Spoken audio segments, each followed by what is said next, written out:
The 427 L88 Corvette should not have been street legal. GM knew it, the NHRA knew it, and for one summer, nobody cared. Because down the other lane sat a Roadrunner with a 446 pack under the hood.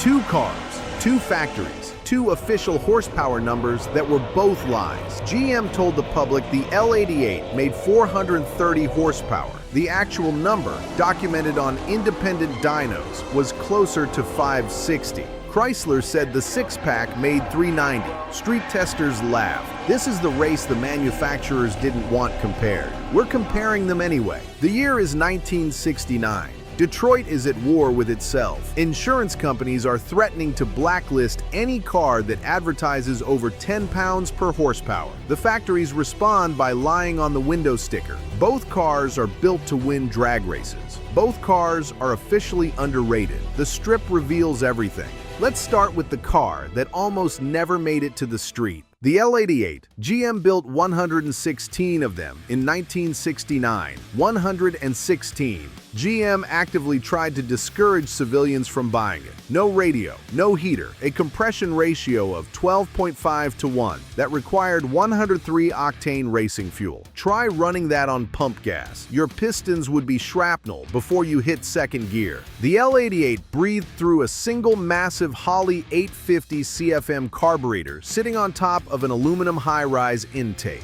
The heads were the same units that ran at Le Mans. Let that land for a second. Solid lifter camshaft, transistor ignition, an exhaust system tuned for maximum scavenging at high RPM, not street comfort. 430 horsepower, said the window sticker. Car and Driver ran one in 1969. It posted a 13.4 at 109 miles per hour in the quarter. A 430 horsepower car does not run 13.4s at 109 miles per hour, not with street tires, not at that weight. The math points to 530, maybe 560 horsepower at the flywheel. GM never confirmed it. They didn't have to. Now cross the staging lanes. Chrysler's weapon is waiting. The Roadrunner was designed as a cheap, fast, no-nonsense muscle car, and then Chrysler dropped the 446 pack in it. 3 Holley 2-barrel carburetors, 6 barrels total. The end barrels opened only under wide-open throttle. At part throttle, it drove like a grocery getter. Stomp it. All 6 barrels open and 7.2 liters of cubic inches inhaled. 390 horsepower, Chrysler said.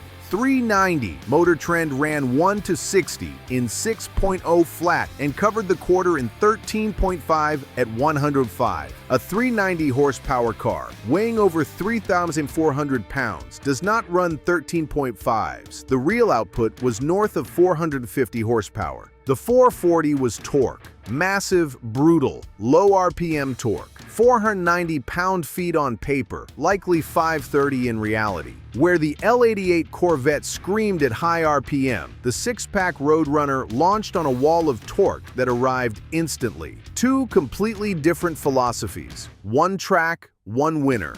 Before this race starts, understand the weight problem. The L88 Corvette weighed 3,145 pounds, light for a muscle car. The Roadrunner tipped the scales at 3,450 pounds. That's 305 pounds of disadvantage. At the drag strip, weight is the enemy. Every 100 pounds costs roughly a tenth of a second. So the Roadrunner needed that torque advantage to overcome 305 pounds of steel and sheet metal. The transmission war was just as critical. The L88 ran a Muncie M22 rock crusher, 4-speed, close-ratio gears, built for track use. The six-pack Roadrunner ran a TorqueFlite 727 automatic, 3 speeds, self-shifting, no missed gears. That automatic is no liability. The TorqueFlite 727 is one of the strongest transmissions ever bolted behind a V8. Period. In the hands of a skilled driver, the M22 gives the Corvette a reaction time edge. One missed shift and it's over. Gear ratios told the story too. The L88 typically ran a 4.11 rear axle ratio from the factory, launch traction at the cost of top-end speed. The Roadrunner's six-pack cars commonly ran a 355 or 410 Outback, strip-ready from the dealer lot. Both setups scream one thing. These cars were built for one job: strip performance, nothing else. Now, here is what the manufacturers never wanted printed side by side. The L88, 427 cubic inches, official 430 horsepower, real world 530 plus, quarter mile, low 13s at 108 to 110 miles per hour, street driven as tested. The six-pack, 440 cubic inches, official 390 horsepower, real world 450 plus, quarter mile, mid-13s at 104 to 106 miles per hour. On paper, the L88 wins the quarter, but that's not the whole story. The six-pack Roadrunner sold for $3,300 in 1969, with the six-pack option around $3,800 out the door. The L88 Corvette stickered at $5,720. With options, real buyers paid closer to $7,000, nearly double.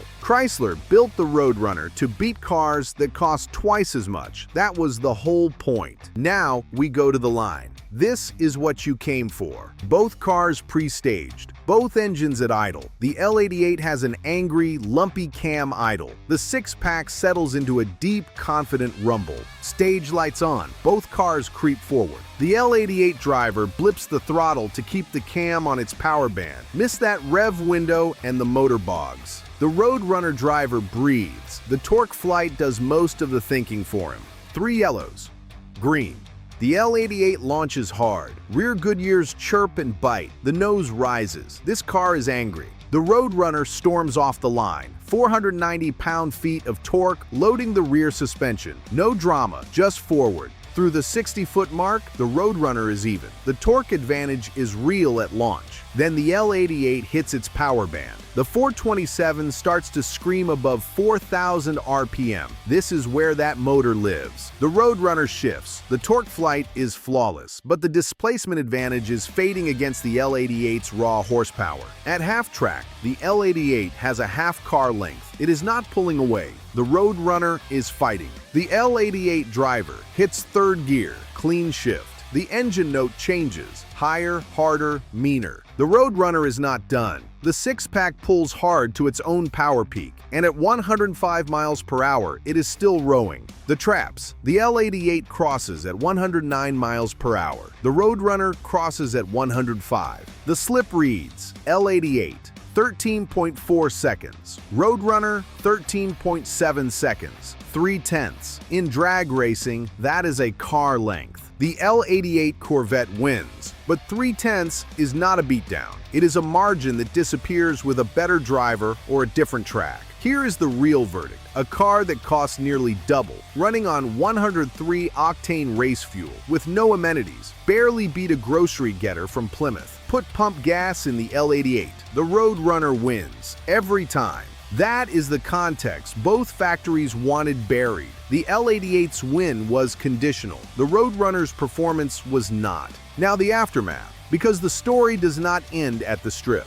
The insurance industry won the war. By 1971, both GM and Chrysler were detuning their engines to escape the premium surcharges. The muscle car era was over in 3 years. GM disbanded the L88 program after 1969. The car simply could not be sold to the public with a straight face. Even GM knew the lie had gone too far. The 446 pack survived one more model year before Chrysler strangled it with emissions equipment. By 1972, it was a shadow of itself. What did the NHRA do with all of this? They kept moving the classification goalposts. Street cars that ran too fast got bumped into race-only classes, effectively banned from competing against stock iron. The L88 was reclassified out of street competition. You could buy it at a Chevrolet dealer. You could not race it in stock class. That is the NHRA in 1969. Now the auction values, because what both manufacturers tried to underrate is now valued at extraordinary premiums. A documented 1969 L88 Corvette sold at Mecum in 2023 for $135 million. 116 were built. Survivors are extraordinarily rare. An original 1969 Roadrunner 446 pack in documented numbers-matching condition brings $80,000 to $150,000. Bargain relative to what it beats. The market decided what Detroit tried to obscure.